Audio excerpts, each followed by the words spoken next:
Mr. President, Turkmenistan continues to disregard binding decision of United Nations Human Rights Mechanism while victims of repression remain without justice. On July 9, 2024, the UN Human Rights Committee ruled in favor of Geldi Kerizov, confirming serious violation of his fundamental rights. Yet the authorities of Turkmenistan have failed to implement this decision, while Mr. Kerizov and his family have faced intimidation and threats.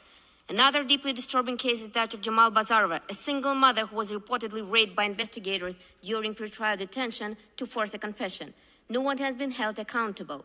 At the same time, political prisoners such as Iskandar Mulikov and Charakulov remain held incommunicado without contact with their families or access to independent legal assistance. We also recall the political prisoners who disappeared after the events of 2002, whose fate remains unknown.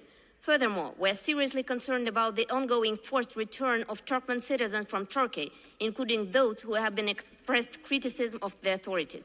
These individuals are effectively being sent back to a country where they face a high risk of persecution, imprisonment, and torture. Mr. President, impunity for such violations cannot remain the norm. We urge the international community to ensure that Turkmenistan complies with UN decision and guarantees justice for victims. Thank you.